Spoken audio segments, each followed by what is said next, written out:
Hello, gamers. I am alive. Feeling good.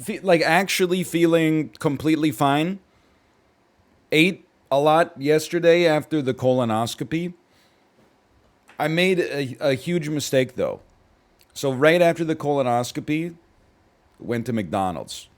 10-piece fries, Coke Zero. The classic. I'm not a doctor, but whenever I'm either hungry or not feeling that well, it's what I prescribe myself. And can I tell you something? 100% hit rate. Never in my life, as an adult at least, have I ever eaten that meal and been like, I feel worse. Every time I eat it, I'm like, I feel amazing. Now, because I had, I don't want to say starved, like it was like a huge endeavor, but because I hadn't eaten in like 30 hours, about 2 hours after the McDonald's, I got hungry again. Okay? I had some Kanaka broad in the house. Had some Kanaka broad. Kate said, what do you want for dinner? You know, you didn't eat any dinner yesterday, so maybe you can choose what to eat for dinner. I said, you know what? That pizza you got yesterday looks so delicious.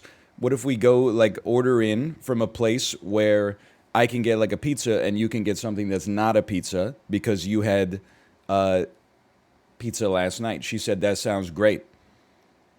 I ate a bunch of pizza. And I think maybe I overdid it a little bit, but still, hello, Ross. Hello.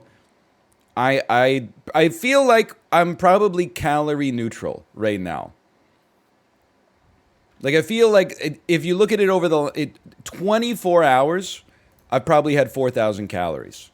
In 48 hours, though, I've also had 4,000 calories. So I think I managed to bring myself back to the baseline. There's not really anything to say about the colonoscopy. Like, there's no arc, okay? Well, I mean, I guess there is. It was like a 24-hour thing. I'm also, can I tell, and I don't even mean this in like a judgmental way at all, quite the opposite, but I was surprised how many people had colonoscopies. I'm like the only person that I know IRL that is had a colonoscopy in my age group. And yet, like online, there were thousands of people who were like, yeah, when I had to do this, I'm like, blah, blah, blah. And I'm like, dude, honestly, thank you so much for the well wishes, because otherwise I might have been like, this colonoscopy is going to be like a real endeavor. But instead, everybody was just like, the prep kind of sucks, but the colonoscopy itself is not that bad. Anyway, so before we get started, I guess, in terms of, and by the way, I know I'm late. I wore the shirt. I knew you loved the shirt. I wore the shirt because I wanted to atone for being a little, and I have a little bit of extra laundry to do. I'm not gonna disagree with that. I'm not gonna hide that from you. I'm not gonna obfuscate that, but I brought it back regardless, just to say I'm sorry. But in terms of the colonoscopy, okay, so the anecdotally speaking, I had to go to the pharmacy and pick up the industrial laxative that you're supposed to drink all of before the colonoscopy. I looked around the pharmacy in the laxative section, found a little bottle like this big of what I thought was what the doctor wanted me to get. I checked the prescription. It's not really a prescription, it's just instructions. I checked the bottle. I was like, some of these ingredients match up. But I said, you know what, just to be sure, let me talk to the pharmacist to make sure that this is right. So I brought this little bottle up to the pharmacist and I showed her what my doctor told me, and she's like, oh no, you don't want that. You want this. And then she reached under the counter and pulled out like an industrial jug of antifreeze, like that you would buy from Canadian Tire or Home Depot or something like that. And she's like, you want this? And I was like, okay. And then she had the audacity. She was like, do you still want that little bottle? And I was like, no, I think this will be sufficient. Thank you. Then, so the laxative you buy is not even liquid, it's powder. And then they tell you very specifically, when you get home, fill the jug with 4 liters of lukewarm water. Do not use cold. but then immediately put it in the fridge because if you try to drink it lukewarm, it'll taste like poison. So I filled this jug with lukewarm water, put it in the fridge, and then, I mean, like, from that point onwards, in big bold letters, it says, do not use cold water. Probably, I guess it's like a, you know, it's not as good of a solvent, right? So the powder won't dissolve. Which makes perfect sense. I've taken undergraduate level chemistry and even passed and got the credit, so I can, you know, say that with authority, I think. I don't remember, it was not Move a Call, although I love the names. I think this one was called Colite or something like that. Like, it's, I don't know, I guess it's coal for colon and light because it tastes like pure salt because it's filled with electrolytes so that you don't screw up your body's homeostatic equilibrium by drinking 4 liters of water in 2 hours. And then, so it has like a good balance of ions so you like don't die or, you know, start leaking potassium in your brain or something like that. But anyway, second worst part of the colonoscopy, drinking 4 liters of that in 4 hours. It was the problem. The first glass, I was like, the taste is bad, but whatever. It's just liquid. Then you realize you got to drink 10 glasses of it in 4 hours. So you got to drink like a glass every 20 minutes, and you start to realize like it's actually not the taste, man. It's the fact that, like, I was using a metal straw because they said a straw makes it taste not so bad. If you have like a metal straw in an iced coffee and you pull, like, you know, you with your diaphragm, you pull as hard as you can on the iced coffee, you can drain half of it in a single pull. With the Colite, you pull like as hard as you can, and then the glass comes down like 2 centimeters every single time. Like, you've got to do like 9 full chugs to get to the bottom because it's so viscous. Like, it's like drinking the, I don't even know. I don't have an analog. It's like, you know, the plastic you use to laminate like a business card or something like that. It's like that. It was horrendous. So that's the second worst part, because every glass just gets worse. But you know, I didn't throw up. And by the way, and this is the next part. I'm also not trying to say don't get a colonoscopy. Quite the opposite.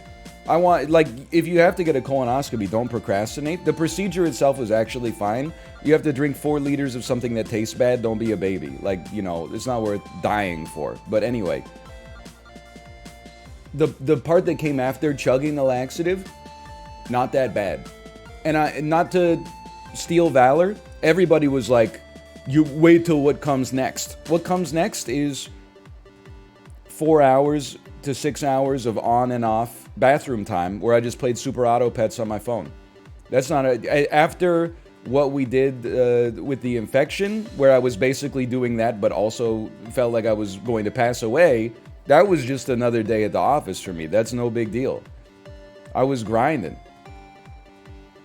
The actual, and now we're going like quick into, I mean, this is like, we're starting in media res. The worst part of the colonoscopy was about 3 seconds long, and it was when I was bare ass on the examination table, and I was talking to the doctor about, she's like, you know, do you smoke? Do you have diabetes? Blah, blah, blah. And I answered all their questions. And then she was like, okay, you seem like a healthy guy. We're going to give you the normal amount of sedative. She tells the nurse or the anesthesiologist, like, here's how much sedative we're going to give him. It's conscious sedative, so I'm awake the whole time. They didn't put me to sleep. They just, you know, they, sedated me a little bit so I was more relaxed. And then I felt nothing, like, no, because it's very subtle, the sedative. But before it hit, with no warning whatsoever, I felt like some pressure around my butthole, followed by my doctor putting 2 fingers inside, like she had rubbed like Vaseline around the outside, then with no warning, shoving 2 fingers through and doing like one of these.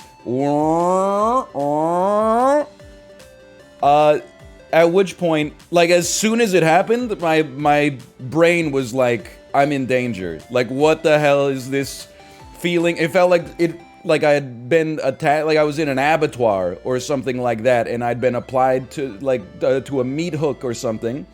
And then the sedative hit, and before I knew it, the camera was going in, and honestly, the closest thing I could equate it to was it was like an uncomfortable haircut.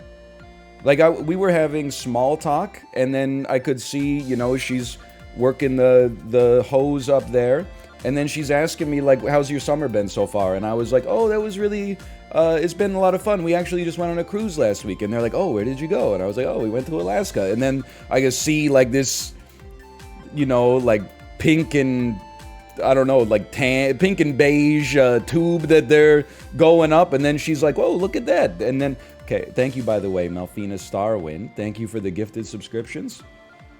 It was actually like, I mean, I felt some pressure. There were times where I was like, it's a little uncomfortable. I was never like, it's painful, but it was a little uncomfortable at times.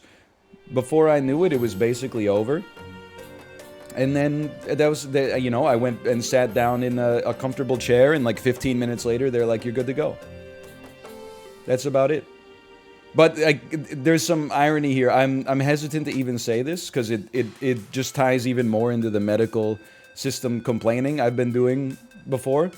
The reason I had to get a colonoscopy is because despite all of my symptoms looking like a bacterial infection, when I got just pre-diagnosis, the doctor that I saw, who admittedly saved my life probably, was like, you must have Crohn's disease or ulcerative colitis, because if you didn't, then you wouldn't be pooping this much. So she basically made me get a colonoscopy.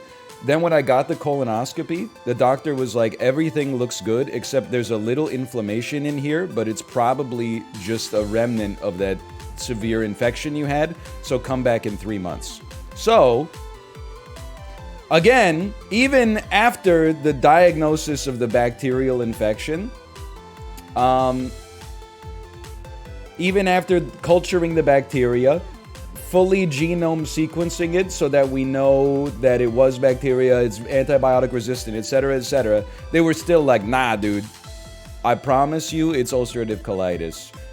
Get a colonoscopy. Doctor was like, everything looks normal except for like this one little part here that is just inflamed from possibly what you went through during the infection. So you really didn't, the subtext was like, you didn't really need to be here today. You could have just come in October instead.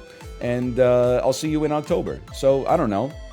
Like I'm happy to have gotten a colonoscopy and had people go like, or had the doctor go like, everything looks pretty normal up here.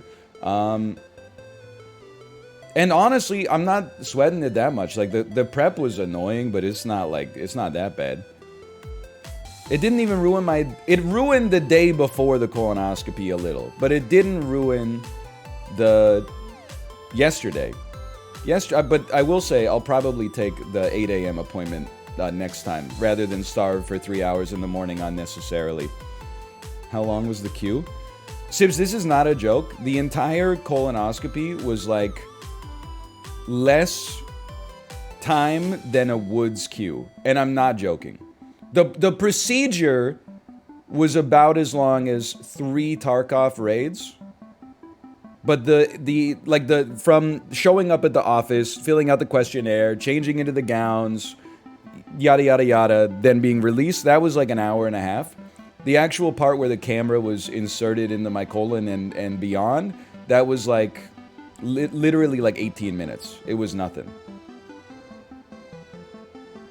It was the whole thing was 2 Isaac episodes in length. Anyway. And beyond? I don't know, they took like a biopsy of some tissue. I felt like I'd had 3 glasses of Prosecco by the time they took it. I didn't feel anything. However, the nurse was like, so just so you know, tomorrow you might feel a little pinch. And then she pointed like here. She's like, you might feel a little pinch right there. I was like, how high up did you guys go? And wouldn't you know, last night I'm laying down and I feel the pinch right there. And I'm like, holy cow, you were like... But then I was thinking, like, you know, the colon... I've seen the anatomical diagrams of the colon. It goes like... It starts with a big loop. Anyway. How was the sedative? I mean, it was no fun, which is fine, but I was relaxed. I do remember, like... Okay. Hey, W7R7, thank you for the gifted subscriptions. Thank you. Appreciate it. You didn't have to do that. But thank you again. I thought that it wasn't affecting me at all, but then I remember, like, I was saying some fairly, like, dumb shit while the camera was in there. Like, I forget a lot. Like, I have a fuzzy memory of the procedure. But I definitely, like, the doctor said something, and I replied with, like, a joke and laughed a little bit, and I said, sorry, I'll try not to laugh. And then after, like, because I didn't want to clench, and then all three of the staff who were in the room were like, they just iced me. They didn't say anything. And then, after the doctor was talking to me about, like, what they saw, I just rambled. I was like, yeah, I told the doctor earlier that I don't think it's like any inflammatory bowel disease because I looked up the symptoms online and I didn't have any of the symptoms online. It seemed like everything was really like boiled down to the bacterial infection that I had, but they made me get a colonoscopy anyway just to rule out any other kind of differential diagnosis. And like that, I can see the doctor going like, And then as soon as I finished, I knew even under the sedative that I was like, I'm talking too much, but I can't figure out how to wrap it up. And she was just nodding politely, and then she was like, yeah, okay, well, we're gonna see you in October, so thanks a lot for today. And then she just basically walked out. I'm sure she gets it all the time. Like, the people are not of perfect sound mind when they're affected by the sedative, but, you know, still. Anyway, thank you, Mir Bear. Thank you. I enjoyed the pooping gifts on Twitter, by the way. And that's about it. That's the whole... It was actually really easy.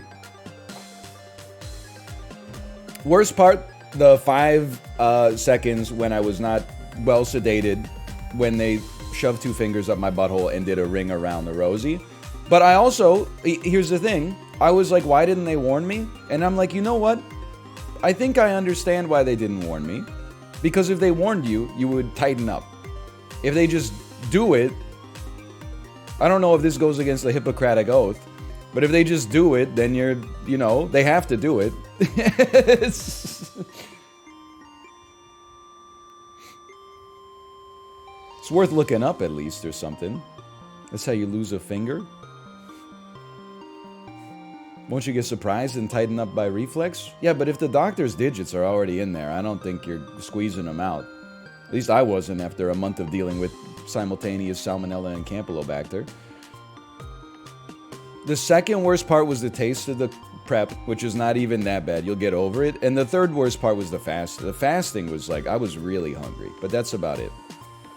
How much of this makes it into the YouTube video? None, just because, you know, that's a Twitch exclusive. We made YouTube exclusives for 8 years. Now we're making some Twitch exclusives. /marker just king.